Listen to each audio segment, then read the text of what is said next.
አርእስተ ዜና። በመከላከያና በህወሓት መካከል ዳግም ግጭት ተቀሰቀሰ።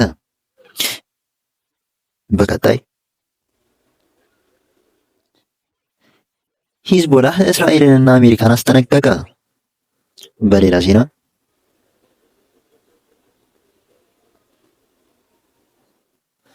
ጀነራል ዳግሚንና ክሪስቶፈር ኢትዮጵያ ገቡ።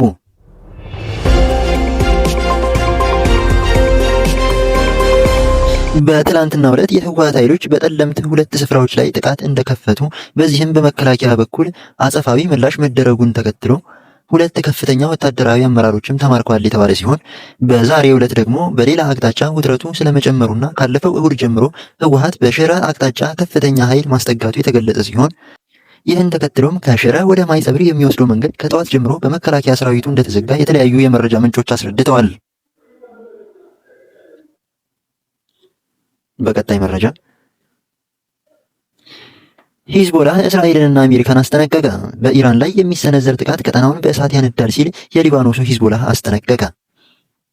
በኢራን የሚደገፈውና በመካከለኛው ምስራቅ ካሉ ወታደራዊ ኃይሎች መካከል ከፍተኛ አቅም እንዳለው የሚነገርለት የሂዝቦላህ ወታደራዊ ቡድን አሜሪካ ወደ ቀጠናው ግዙፍ የጦር መርከቦችን መላኳን ተከትሎ ጠንከር ያለ መግለጫ አውጥቷል።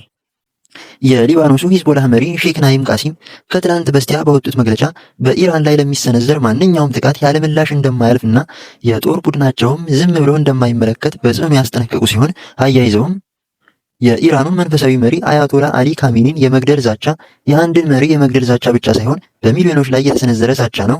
አሜሪካና እስራኤል በሊባኖስ፣ በጋዛ፣ በሶሪያና በኢራን ላይ የሚሰነዝሩት ጫና የቀጠናውን የነጻነት እንቅስቃሴ ለማዳከም የታለመ የቅኝ ግዛት ፕሮጀክት ነው። በእስራኤልና በአሜሪካ በኩል በኢራንና በሂዝቦላህ ላይ በተናጠል ወይም በአንድ ጊዜ ጥቃት ለመሰንዘር እቅድ እንዳለ መረጃዎች ይጠቁማሉ። ስለሆነም ሂዝቦላህ በዚህ ግጭት ውስጥ ገለልተኛ ሆኖ አይቆይም፣ እናም አስፈላጊ የመሰለውን እርምጃ ሁሉ የመውሰድ ሙሉ ስልጣን አለው የሚል ማስፈራሪያ መሰል ጠንከር ያለ መግለጫ አውጥተዋል። የአሜሪካው አፍሪካ እዝ ጀነራል ዳግሚን አንደርሰን እና የአሜሪካው ምክትል ውጭ ጉዳይ ሚኒስትር ክሪስቶፈር ላንዶ በኢትዮጵያ አየር ኃይል የተዘጋጀውን ዓለም አቀፍ የአቪዬሽን ኤክስፖ ጎበኙ። በጉብኝቱ ፊልድ ማርሻል ብርሃኑ ጁላን ጨምሮ ሌሎችም ባለስልጣናት፣ የመንግስት ከፍተኛ የሥራ ኃላፊዎችና ሌሎችም ዓለም አቀፍ ድርጅቶች ምርቶቻቸውን አቅርበዋል። ምክትል ሚኒስትሩ ከጉብኝታቸው በኋላ ለተደረገላቸው ደማቅ አቀባበል ምስጋና አቅርበው ኢትዮጵያ በመገኘታቸው ክብር እንደሚሰማቸው ገልጸዋል።